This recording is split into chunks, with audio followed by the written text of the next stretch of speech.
What's up guys, welcome to the channel. If you're new here, hi, my name is Vishal and this channel is mostly about bikes, riding, real ownership experiences and a lot of Bangalore traffic pain.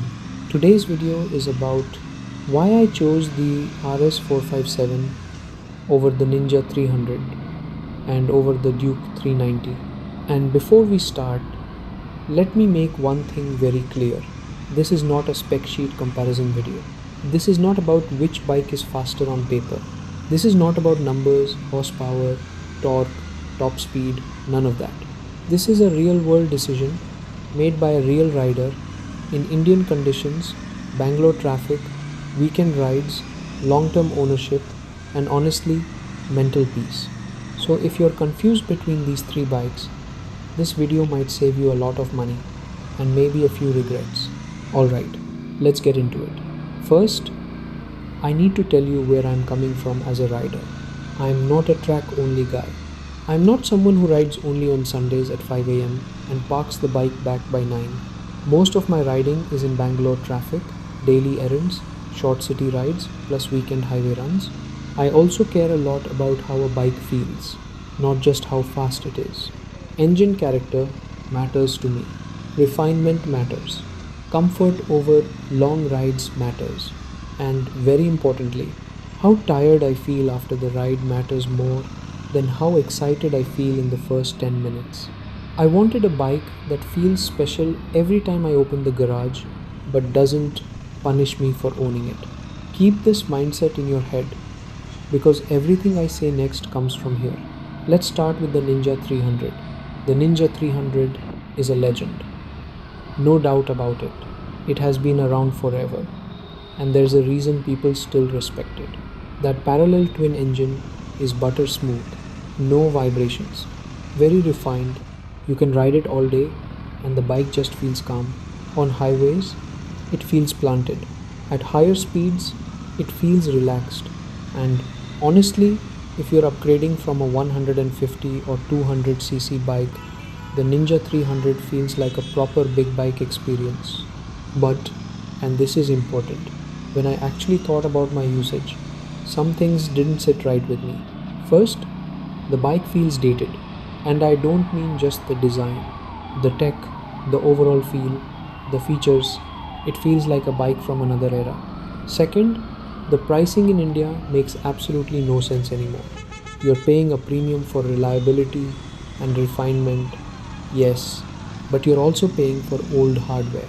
Third, and this might be controversial, the Ninja 300 didn't excite me enough. It's a very sensible bike, almost too sensible.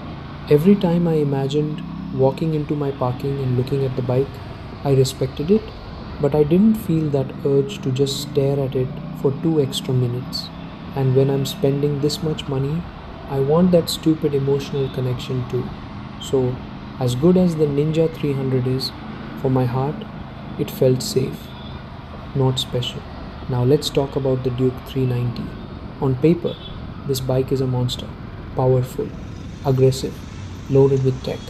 Probably the most value for money performance bike in India. And I'll be honest, the Duke 390 is insanely fun. That engine punches hard. The acceleration is addictive. And in city traffic, it actually feels very quick because of the instant torque. But here's the thing, that same aggression is also what made me step back. The Duke 390 demands attention all the time. The throttle response is sharp. The engine is always on edge.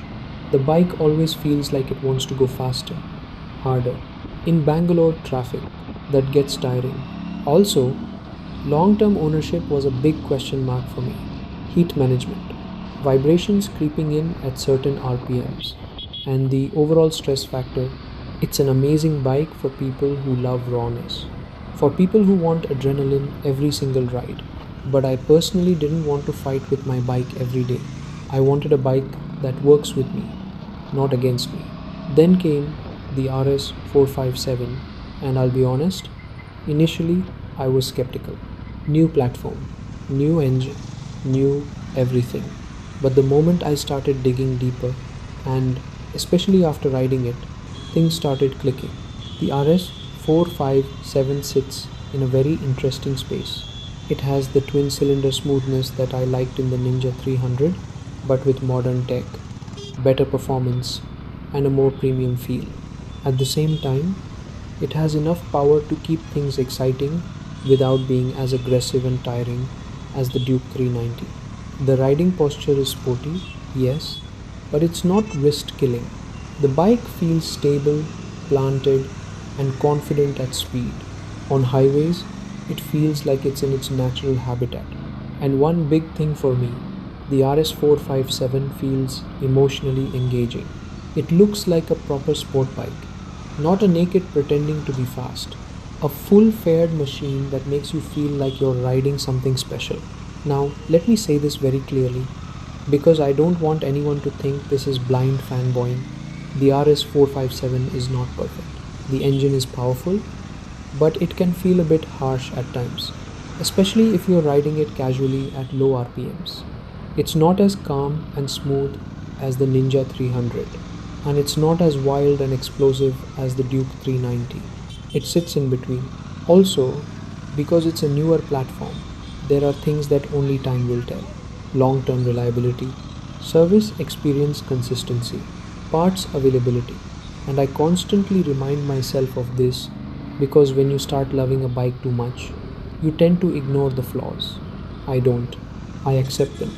At the end of the day, this decision came down to balance.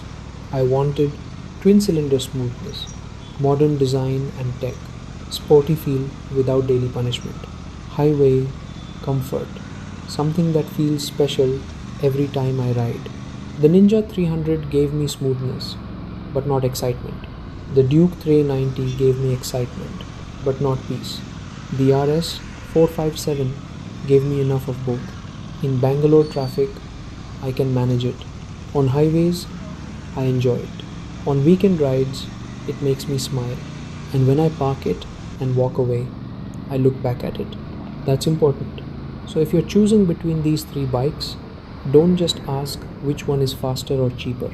Ask yourself, how will I ride this bike most of the time? Will I enjoy it after 2 hours, not just the first 10 minutes? Will it suit my city, my traffic, my lifestyle? For me, the RS457 answered those questions better than the Ninja 300 and the Duke 390. That's why I chose it. Not because it's perfect, but because it fits me.